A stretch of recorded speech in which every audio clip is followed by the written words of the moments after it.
தொடர்ந்து தன்னுடைய முதற்கட்ட கருத்தை முன்வைக்க நாம் தமிழர் கட்சியின் திரு இடும்பாவனம் கார்த்தி அவர்களை பேச அன்போடு அழைக்கிறேன்.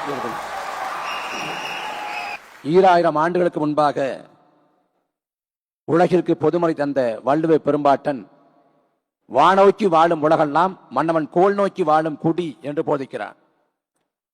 உலகத்தில் வாழக்கூடிய உயிர்கள் யாவும் மழைக்காக ஏங்கி தவிப்பது போல குடிமக்கள் ஒரு நல்ல ஆட்சிக்காக ஏங்கி தவிப்பார்கள் என்கிறார்.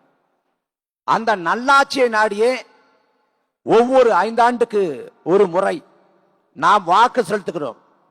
ஆனால் கெடுவாய்ப்பாக தமிழரின் 2 தாய் நிலங்கள், தமிழ்நாடு புதுச்சேரி 2 தாய் நிலத்தையும் இன்றைக்கு நல்லாட்சி இல்லை. தமிழ்நாட்டை திமுகவும் அதிமுகவும் மாறி மாறி ஆள்கிறது என்றால் புதுச்சேரியை காங்கிரசும் என்ஆர் காங்கிரசும் இந்த நிலத்திலும் மக்கள் பாடுபடுகிறார்கள், அந்த நிலத்திலும் மக்கள் பாடுபடுகிறார்கள்.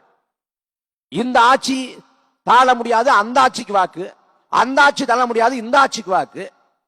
2 ஆட்சியில எந்த ஆட்சி மக்களுக்கான ஆட்சியா இருக்குது? 2021 ஐயா ஸ்டாலின் முழக்கத்தை வச்சாரு, நாங்க வந்தா விடியல் ஆட்சியை தருவோம், அதிமுக ஆட்சியோட கொடுமைக்கு முடிவெட்டுவோம். இந்த 5 ஆண்டுகள் ஆட்சியில அதிமுக என்ன செஞ்சதோ அதோட தொடர்ச்சியா தான் இந்த ஆட்சி இருக்குது. அதிமுக ஆட்சி காலத்தில் தூத்துக்குடியில துப்பாக்கி சூடு, மண்ணின் மக்கள் 13 பேரை துள்ள துடிக்க படுகொலை செஞ்சது எடப்பாடி பழனிசாமி அரசு. அன்றைக்கு இதே திமுக போராட்டம் நடத்தியது, நாங்கள் வந்தால் குற்றவாளிகளை கூண்டில் ஏத்துவோம், நாங்க ஒருத்தரையும் தப்பிக்க விட மாட்டோம், நாங்கள் இதுக்கான நீதியை நிலைநாட்டோம். ஆனா திமுக ஆட்சிக்கு வந்த பிறகு தூத்துக்குடியில எவன் சுட்டு கொன்னானோ அவனுக்கு பதவி உயர்வு வழங்கப்பட்டிருக்கிறது. அன்றைக்கு சாத்தான்குளத்துல காவல்துறையால் அப்பா மகன் கொலை செய்யப்பட்ட போது சாத்தான்களின் கூடமாக காவல் நிலையம் மாறுகிறது. நாங்கள் வந்தால் இதற்கு முடிவெட்டும் என்றார் ஐயா ஸ்டாலின். ஆனா திமுக ஆட்சி காலத்துல 30க்கும் மேற்பட்ட காவல் நிலைய படுகொலைகள்.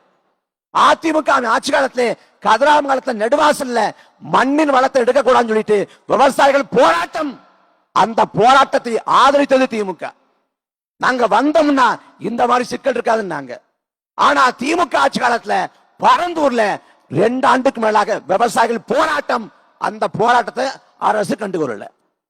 அதே போல மேல்மாங்கிற பகுதியில் விவசாயிகள் போராடிய போது விவசாயிகள் மேல குண்ட சட்டத்தை பாய்ச்சது இதே திமுக அரசு. தூய்மை பணியாளர்கள் போராடுறாங்க, அங்கன்வாடி பணியாளர்கள் போராடுறாங்க, மருத்துவ பணியாளர்கள் போராடுறாங்க, செவிலியர்கள் போராடுறாங்க, எல்லாரும் போராடுறாங்க. ஆனா ஆளக்கூடிய ஆட்சியாளர் சொல்றாங்க நாங்க நல்லாட்சியை தர்றோம்ங்கிறாங்க. நல்லாட்சின்னு யார் சொல்லணும்? எந்த மக்கள் வரி செலுத்தி வாக்கு செலுத்தி இந்த ஆட்சியை தீர்மானிக்கிறார்களோ அந்த மக்கள் இந்த ஆட்சியை கொண்டாடணும். நாடாளுமன்ற தேர்தல்ல 40 தொகுதி அவங்க தானே ஜெயிக்கிறாங்க, அப்ப அதுக்கு என்ன பொருளா இருக்கும்? 40 ஜெயிச்சாங்க, ஒரே ஒரு தொகுதியில காசு கொடுக்காம முறைகேடு செய்யாம பித்தலாட்டம் செய்யாம ஜெயிச்சாங்களா? ஒரு சட்டமன்ற தொகுதிக்கு செலவு செய்யலாம் தேர்தல் ஆணையம் வச்சிருக்கக்கூடிய உச்ச வரம்பு 40 லட்சம். அதுவே பார்லிமெண்ட் தொகுதினா 70 லட்சம். இங்க திமுக அதிமுக சொல்லட்டும், இந்த 40 லட்சத்தை தாண்டி வரப்போற 2026 சட்டமன்ற தேர்தல்ல நாங்க செலவு செய்ய மாட்டோம், கோடி கணக்கா கொட்டி அழைக்க மாட்டோம் சொல்லட்டும். நான் வெளிப்பட மக்கள் மனத்தை சொல்றேன், இந்த வரப்போற சட்டமன்ற பொது தேர்தலில் ஒரு தொகுதிக்கு திமுகவும் அதிமுகவும் செலவு செய்ய போற தொகை 30 கோடி.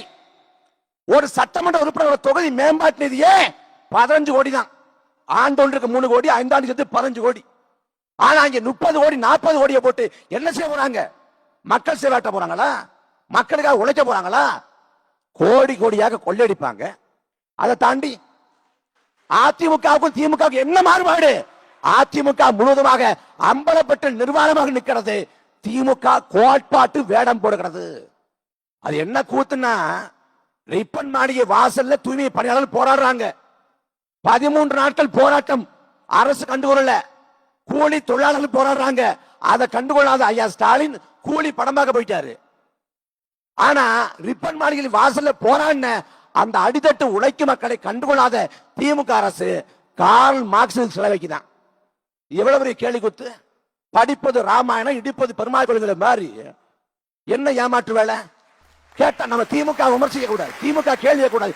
எந்த விதத்துல நீங்க யோசிக்கும்? என்ன சொல்றீங்க? பாஜக வாஷிங் மிஷின் வச்சிருக்கு, அந்த வாஷிங் மிஷின்ல சரத்பவாரை போட்டு வெளுத்து அப்படி கட்ட ஆளா மாத்திடுறாங்க. யார் சொல்றா? திமுக. நான் என்ன கேள்விப்படுறேன், எந்த வாஷிங் மிஷின்ல செந்தில் பாலாஜியை போட்டீங்க? எந்த வாஷிங் மிஷின்ல வைத்திலிங்கத்தை போட்டீங்க? எந்த வாஷிங் மிஷின்ல எஸ்வி சேகரை போட்டீங்க? வைத்திலிங்கம் ஊழல்வாதி என்று வைத்திலிங்கம் லஞ்ச வாங்கினார் சொல்லி 27 கோடி லஞ்சம் வாங்கினார் சொல்லி வழக்கு போட்டதே திமுக அரசோட லஞ்ச ஒழிப்புத்துறை 2024. நீங்களே வழக்க போட்டுட்டு நீங்க வைத்திலிங்கத்தை பக்கத்து சுத்தி வச்சிருக்காரு ஐயா ஸ்டாலின். இதான் ஊழலுக்கு தானே ஆச்சியா? நீங்க ஒண்ணு வேண்டாங்க, அண்ணா வெளி பெரியார் வெளி சொல்றீங்கல்ல, அண்ணா சொல்றாரு தங்கத்தை தவிட்டு கொடுக்கலாமா, வாக்கை காசு கொடுக்கலாமான்னு. காசு கொடுக்காது ஒரே ஒரு தொகுதி, குறைந்தபட்சம் கொளத்தூர் சட்டமன்ற தொகுதி, சேப்பாக்கம் தொகுதி. உதயநிதி ஸ்டாலினியோ காசு கொடுக்காம வெளில சொல்லுங்க. ஊருக்கே தெரியுங்க காசு கொடுத்தா விடுறாங்கன்னு. ஈரோடு கிழக்கு என்ன நடந்துச்சு? ஊடகங்கள் எழுது வைட்டமின் பா பாய்ந்தது. அதனால வைட்டமின் பா பாம்பா? பான என்ன? பணம். இங்க பணம் தான் பிரதானமாக தீர்மானிக்கிறது. நீங்க பெறக்கூடிய வாக்கெல்லாம் முறைகேடு செஞ்சு காசு கொடுத்து பெற்ற வாக்கு. நாம் தமிழர் கட்சி 36 லட்சம் வாக்களை பெற்றிருக்கிறது. ஒரு வாக்கு கூட முறைகேடா பெறப்பட்டதில்லை. எல்லாம் அப்பழுக்கற்ற வாக்கு. நாம் தமிழர் கட்சியோட வளர்ச்சி, எழுச்சி, ஜனநாயகத்துல மறுமலர்ச்சி, ஜனநாயகத்துல புத்தெழுச்சி, பாய்ச்சல். தோத்து போன கட்சி வளர்ந்தா சரித்திரம் இல்ல. ஒரு கட்சி தோத்தா கரைஞ்சு போகும். ஆனா 4 பொது தேர்தலை வெற்றியிட்ட அந்த நாம் தமிழர் கட்சி 1.1 8.2 விழுக்காடாக உயர்ந்திருக்கிறது என்றால் இது அசாத்தியம். கார்த்தி, தமிழ்நாடு வளர்ச்சி பாதையில போயிட்டு இருக்கு, நீங்க மறுபடியும் பின்னாடி இப்படி இழுத்துட்டு போறீங்க உங்க கொள்கைகள்ல. 9 லட்சம் கோடி கடன்ல தமிழ்நாடு வளர்ச்சி பாதையா? இந்த 9 லட்சம் கோடி கடன் இதை எதை சங்கட்ட போறீங்க? என்ன செய்ய போறீங்க? வருங்காலத்தில் பட்ஜெட் போட முடியாத அளவுக்கு தமிழ்நாடு திவாலாக்கி போகும். என்ன செய்ய போறீங்க? இந்த 9 லட்சம் கோடி வச்சுக்கோ. இந்த 9 லட்சம் கோடி 80 லட்சம் கோடியா மாறட்டும். தமிழ்நாடு மிகப்பெரிய நிதி சிக்கல்ல மாட்டட்டும். ஆனா என்றாவது ஒரு நாள் இந்த நிதி சிக்கல் இருந்து மீண்டு எழ முடியும். ஆனா கணக்கில்லாத வடகொள்ளை தமிழ்நாடு முழுக்க நடக்கிறதே. அன்பு சொந்தங்களை 2000 ஆண்டுகள் தமிழ் சமூகம் எண்ணற்ற மன்னன் வந்தான், படையெடுப்பு நிகழ்த்தான், போர் புரிஞ்சான், சண்டைட்டான். வாதாபி எரிக்கப்பட்டது, உறையூர் எரிக்கப்பட்டது, மதுரை எரிக்கப்பட்டது, புத்த மடங்கள் தகர்க்கப்பட்டது, கோயில் உடைக்கப்பட்டது, தேவாலயம் நிறுக்கப்பட்டது. ஆனா இந்த 2000 ஆண்டு காலத்துல எந்த ஒரு மன்னனும் இயற்கை வளத்தின் மீது கை வைக்கல. ஒரு ஆத்துல மண்ணை கொள்ளையடிக்கல, மலையை தகர்த்து கனிம வளங்களை ஏத்தல. ஆனா திமுக அதிமுக 2 கட்சி ஆட்சியில மணக்கொள் நடக்குதே. அடிமை இந்தியாவில் பாடுறான் பாரதி, காவிரி தென்பண்ணை பாலாறு தமிழ் கண்டதோ வையை பொன்னதி என மேவியாறு பல ஓட திருமணி செலுத்த தமிழ்நாடுங்கிற அடிமை இந்தியாவில். சுதந்திர இந்தியாவில் என்ன இருக்கு? காவிரியில தண்ணி வரல, 30 ஆண்டா போராட்டம். காவிரி ஆற்றோட துணையாறு அமராவதி, காவிரி ஆற்றோட துணையாறு நொய்யல், காவிரி ஆற்றோட துணையாறு பவானி. இந்த ஆறுகளின் நிலைமை என்ன? ஆறுகள் செத்து போச்சு, மலைகள் தகர்க்கப்பட்டு விட்டது. இந்த இயற்கை வள கொள்ளைக்கு என்ன செய்ய போறோம்? திமுக வந்தாலும் இதான் நிலைமை, அதிமுக வந்தாலும் இதான் நிலைமை. வந்தா தானே அவர் கட்சி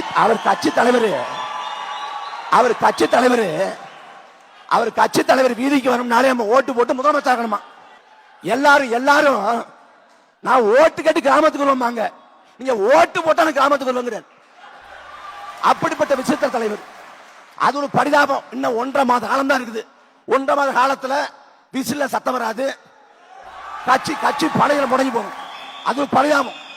அது ஒரு காணல் நீர். ஒவ்வொரு சீசனுக்கு ஒருத்தவங்க வருவாங்கல்ல. கமலஹாசன் வந்தாரு, எங்க இருக்காரு? மையமா நிக்கிறாரு. நீங்க ஸ்டாலினுக்கு உதயநிதிக்கு மையமா நின்றுக்கிறாரு. அதே போல இந்த சீசனுக்கு ஐயா விஜய் பாப்பமே 4 தேர்தலை வெற்றி பெறல, கட்சி நிக்குது. இந்த தலைமுறையில நாங்க செத்து விழுந்தாலும் சரி, இன்னொரு தலைமுறை கட்சியை கொண்டு போகும். நாங்க அதிகாரத்தை பிடிக்கல அது அப்புறம். ஆனா கட்சி நிக்கும். ஆனா இந்த தேர்தல் தோத்து போன தாவேக்கா இருக்குமா? புசியாந்து இருப்பாரா? ஆதவ இருப்பாரா? அது வாய்ப்பு இல்லை. அதுக்கு வாய்ப்பு இல்லை. அதனால நாம் தமிழர் கட்சி மாற்றத்தை விரும்பும் மக்களின் மாநாடுங்கிற ஒரு மகத்தான மாநாட்டை, நாற்காலியை உடைக்காத மாநாடு, கழிவறை தண்ணியை குடிக்க வைக்காத மாநாடு, மரத்து மேல ஏறாத மாநாடு, கிறிஸ் தடவாத மாநாடு, ஒழுக்கமான மாநாடு, இறைச்சல் இல்லாத சத்தம் இல்லாத மாநாடு, அப்படிப்பட்ட மாநாடு நடத்தி காட்டியிருக்கிறோம். 5 லட்சத்துக்கு மேலான மக்கள் கூடியிருக்கிறாங்க. இந்த மாநாடு நாம் தமிழக செய்ய போற ஜனநாயக போருக்கான ஒரு தொடக்கம் முன்னோட்டம். 234 தொகுதிக்கு வேட்பாளர் அறிவிச்சாச்சு. இவங்க எல்லாம் சமூக நீதி பேசுவாங்க, ஆனா பாலியல் நீதி தர மாட்டாங்க. சரிபாதி பெண்களுக்கு வாய்ப்பு தர மாட்டாங்க. நாங்க சரிபாதி பெண்களுக்கு வாய்ப்பு கொடுத்து, திருநங்கைய அவங்களுக்கு வாய்ப்பு கொடுத்து, சமூக நீதி மட்டுமல்ல பாலியல் நீதியை நிலைநாட்டி களத்துக்கு வர்றோம். இந்த தேர்தல் களத்தில் நாம் தமிழர் கட்சி வென்று அதிகாரத்தை நோக்கி நகருவோம். மற்ற ஊடகங்கள் மூலமாக கட்டமைக்கப்படுகிற இந்த போலி பிம்பங்கள் உடையும். களத்திலே திமுகவை அதிமுகவை வீழ்த்துவோம். களத்துக்கு முன்பே தாவேக்காவை வீழ்த்துவோம். தமிழ் தாய் வாழ்க, தலைவர் பிரபாகரன் வாழ்க. தொடர்ந்து திரு இடும்பாவனம் கார்த்தி அவர்களை பேச அன்போடு அழைக்கிறேன். எனக்கு முன்பாக பேசிய பாஜகவை சேர்ந்த அண்ணன் சூர்யா அவர்கள் புதுச்சேரியில் சிப்மரு மருத்துவமனை செயல்படுதுன்னாரு. ஆனால் அப்படிலாம் இல்லை, செயல்பாட்டில் வரல. மோடி போலவே அந்த மருத்துவமனையும் செயல்படல. சந்தேகம் இருந்தால் அண்ணன் ஊருக்கு திரும்புறப்ப அதை போய் பார்த்துட்டு வந்தா எல்லாருக்கும் நினைக்கிறேன். நாம தமிழ்நாட்டில் தூய்மை பணியாளர் போராட்டம், செவிலியர்கள் போராட்டம் போன்ற போராட்டங்களை பார்க்குறோம். அந்த போராட்டங்களில் திமுக அரசு எவ்வளவு அடக்குமுறை ஏவிடுதுன்னு பார்க்குறோம். அதே போல ஒரு அடக்குமுறையை புதுச்சேரியில ஏவி விடுறாங்க. புதுச்சேரியில் பொதுப்பணித்துறை ஊழியர்கள் போராட்டம் பண்றாங்க. அப்படி போராட்டம் பண்றப்ப காவல்துறை விட்டு அங்க அடக்குமுறையை பாய்ச்சுறாங்க. அங்க காவல்துறை யார் கட்டுப்பாட்டில் இருக்குன்னா, பாஜகவை சேர்ந்த ஐயா நமச்சிவாயம் கட்டுப்பாட்டில் சட்ட ஒழுங்கு இருக்கு. அவர் தான் உள்துறை அமைச்சர். அப்ப தமிழ்நாட்டில் நடக்கக்கூடிய அடக்குமுறைகளை கண்டிக்கிற பாஜக புதுச்சேரியில அடக்குமுறை கட்டவிழ்த்து விடுது அப்படிங்கிறத பதிவு பண்றேன். அப்புறம் ஐயா மதுக்கூர் ராமலிங்கம் பேசுறப்ப இந்த புதுச்சேரிக்கு மாநில அங்கீகாரம் அதை கேட்டு 16 முறை தீர்மானம் போட்டிருக்கிறதா சொன்னாரு. அது உண்மைதான். அந்த பாஜக பொறுத்த வரைக்கும் மாநிலங்களையே யூனியன் பிரதேசமா மாத்தணும்னு நினைக்குது. அப்ப இருக்கப்ப யூனியன் பிரதேசமா இருக்கக்கூடிய ஒரு நிலப்பரப்பை எப்படி மாநிலமா மாத்துவாங்க அப்படிங்கிறது நியாயமான கேள்வி. ஏன்னா பாஜக பொறுத்த வரைக்கும் அவங்க அதிகார குவிப்பு, எதேச்சதிகார போக்கு, மாநில உரிமைகளை காவுங்கிறது தான் பாஜக நடவடிக்கை. அப்படி இருக்கிறப்ப பாஜக ஒருபோதும் இந்த வேலையை செய்யாது. அந்த வேலையை செய்யாத, மாநில அங்கீகாரத்தை தராத பாஜகவை நாங்களும் சேர்ந்து கண்டிக்கிறோம், மாற்று கருத்து இல்லை. ஆனா 16 முறை தீர்மானம் போட்டுக்கா சொன்னாங்கல்ல, அந்த 16 முறையில 4 முறை தீர்மானம் காங்கிரஸ் ஆட்சியிலே போடப்பட்டிருக்கிறது. 2014 வரை மத்தியில் அதிகாரத்தில் இருந்தது யாரு? காங்கிரஸ். அன்னைக்கு மன்மோகன் சிங் அலுவலகத்தோட இணையமைச்சர் யார்? ஐயா நாராயணசாமி. பக்கத்தில் இருந்தார் மன்மோகன் சிங், அருகாமையில் இருந்தார் நாராயணசாமி. புதுச்சேரிக்கு மாநில அங்கீகாரம் வேணும்னு 10 ஆண்டு காலத்தை ஒரு முறை கூடவா மன்மோகன் சிங் நாராயணசாமி பேசல. அப்ப பாஜக கிட்ட கேட்டு போட வேண்டிய நிலைமை எதுக்கு? காங்கிரஸ் ஆட்சி காலத்தை செஞ்சு கொடுத்திருந்தாலே நடந்திருக்குமே. அப்ப அதை செய்யாம மாறி மாறி காங்கிரஸ் பாஜக சாடுறதும், பாஜக காங்கிரஸ் ஆடுறதும், இது லாவணி கச்சேரி. மாறி மாறி மக்களை ஏமாத்துறாங்க. அப்புறம் ஐயா பார்ப்பன கடப்பாரன்னார். ரொம்ப பார்ப்பன கடப்பார, பார்ப்பன கடப்பாரங்கிறாங்க. பிராமண கடப்பாறை, பிராமண கடப்பாறை. சரி, பிராமண கடப்பாறை. இந்த பிராமண கடப்பாரன்னு சொல்றாங்கல்ல, திராவிட இயக்கங்கள் பிராமண எதிர்ப்பு, பிராமண அல்லாத அரசியல், பிராமண அல்லாத அமைச்சர் என்று பேசி, இந்த பிராமண அல்லாத அரசியல் பேசி திராவிடம்னு ஒண்ணு போலித்தனமா கட்டுறாங்க. இப்ப நாங்க என்ன சொல்றோம்? அந்த பிராமணர்களையும் தமிழ் தேசிய தத்துவத்துக்குள்ள உள்வாங்கி இந்த போலித்தனமான திராவிடத்தை ஒழித்து கட்டுவோம்னு சொல்றோம். இதுல பிராமண கடப்பாருங்கிறது ஐயாவுக்கு பிரச்சனைனா, நான் எளிமையா உதாரணம் சொல்றேன். மார்க்சிஸ்ட் கம்யூனிஸ்டில் இருக்கக்கூடிய நம்பூதிரி பாட்டு பிராமணர், சீதாராம் யெச்சூரி பிராமணர், பிரகாஷ் கார்த் பிராமணர், பிருந்தா கரத் பிராமணர், புத்ததேவ பட்டாச்சாரியா பிராமணர், சோமநாத் சட்டர்ஜி பிராமணர், பி ராமமூர்த்தி பிராமணர், சீனிவாச ராவ் பிராமணர், பி டி ரணதி வே அவரும் பிராமணர். இப்ப மார்க்சிஸ்ட் கம்யூனிஸ்ட் கட்சியோட தலைமை அலுவலகம் பி ராமமூர்த்தி நினைவாலயம் இருக்கு. அந்த ராமமூர்த்தி பிராமணர் தான். அவர் தான் ஆரிய மாயா திராவிட மாயான்னு புத்தகம் எழுதினார். அவர் தான் நீதி கட்சி ஜாலியன் வாலாபாக் படுகொலையை ஆதரித்ததும் பதிவு பண்ணார். இன்னும் சொல்ல போனா இந்திய கம்யூனிஸ்ட் கட்சியை சேர்ந்த ஐயா கல்யாண சுந்தரம் திராவிட என்று முழங்கக்கூடிய, திராவிட என்று இருக்கக்கூடிய கட்சிகளை எல்லாம் ஒழித்து விட்டு தான் சாவே என்று முழக்கமிட்டார். இவங்களுக்கு பாஜக எதிர்ப்பு தான் ஐயாவுக்கு பிரதானம்னா, நான் ஒரு கேள்வி அனுப்புறேன். பக்கத்துல கேரளா இருக்குது. கேரளாவில் பாஜக எதிர்க்கிறதுக்கு காங்கிரசும் கம்யூனிஸ்டும் ஒண்ணு சேரக்கூடாது. நீங்க பிரிஞ்சு நிற்பதாலதான் சுரேஷ் கோபின்னு ஒருத்தர் பார்லிமெண்ட் உறுப்பினர் ஆயிட்டாரு. அங்க என்ன கதை? அங்க காங்கிரஸ் பார்த்து பாஜக சொல்லுது பி டீம்ங்குது. பாஜக இது காங்கிரஸ் நோக்கி கம்யூனிஸ்ட் சொல்லுது பி டீம்ங்குது. கம்யூனிஸ்ட் காங்கிரஸ் சொல்லுது பி டீம்ங்குது. இன்றைய காங்கிரஸ் நாளைய பாஜக சொன்னது பினராயி விஜயன். அது குறித்து உங்க பார்வை என்ன? நாங்க பாஜக விமர்சிக்கிறோம், எதுக்குறோம். ஆனா என்ன சொல்றீங்க? பாஜக பி டீம்ங்கிறீங்க. பாஜக பாசிச சக்தி இல்லை, பாசிச கட்சி இல்லை என்று மார்க்சிஸ்ட் கம்யூனிஸ்ட் கட்சி சொல்லுது. 2024 பார்லிமெண்ட் தேர்தலுக்கு முன்பாக பாஜக பாசிச கட்சி என்று வர்ணிச்ச மார்க்சிஸ்ட் கம்யூனிஸ்ட் கட்சி இப்ப ஏன் பாசிச கட்சி இல்லங்குது? இந்த நிலைப்பாடு மாற்றம் எதுக்கு? அப்ப நீங்க யாருக்கு பி டீமா செயல்படுறீங்க? அப்ப அந்த கேள்விக்கு என்ன பதில்? கார்த்தி, ஒரு சின்ன சந்தேகம். தமிழ் தேசியத்தை உயிர் மூச்சா கொண்டிருக்கிறீங்க. திராவிடம் தான் உங்களுடைய எதிரி. திராவிட கோட்டையை இடிக்க தமிழ் தேசிய கடப்பாறைன்னு பேசியிருந்தா அது நியாயம். ஏன் பிராமண கடப்பாறையை வச்சு தமிழ் இதுக்கு கிடையாது. முதல் பதில் சொல்லிட்டேன். தமிழ் தேசியம் தத்துவத்துக்கு பிராமண கடப்பாறைங்கிறது ஓமை. தமிழ் தேசியம் கருத்துல ஏற்றுக்கொண்டு பிராமணர்கள் வர்றாங்கன்னா அவங்களையும் உள்வாங்கிக் கொள்வோம். பார்ப்பனரை கொண்டு பார்ப்பனத்தை ஒழிப்போம்னா அண்ணா பார்ப்பனரை கொண்டு பார்ப்பனத்தை ஒழிச்சிட்டாரா?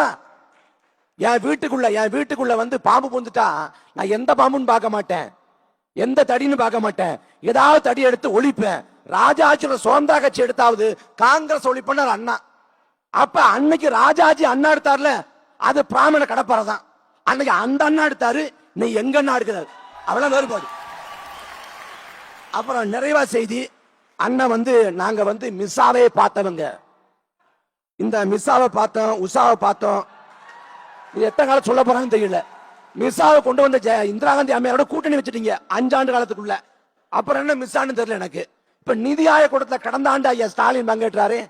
4 ஆண்டு காலம் பங்கேற்காத ஐயா ஸ்டாலின் கடந்த ஆண்டு பங்கேற்க வேண்டிய அவசியம் என்ன? பங்கேற்றது மட்டுமில்ல, அந்த கூட்டத்தில் மோடியை ஸ்டாலின் புகழ்ந்து பேசினார். இதுக்கு ஆதாரம் எங்க தெரியுமா இருக்கு? கலைஞர் தொலைக்காட்சி இருக்குது. நான் எடுத்து படிக்கிறேன். 2047 ஆண்டுக்குள் $30 டிரில்லியன் பொருளாதாரத்தை அடைவதற்கும் இந்தியாவை வளர்ந்த நாடாக மாற்றுவதற்கும் பிரதமர் அவர்களின் தொலைநோக்கு பார்வை பாராட்டத்தக்கது. சொன்னவர் சீமான் அல்ல, ஸ்டாலின்.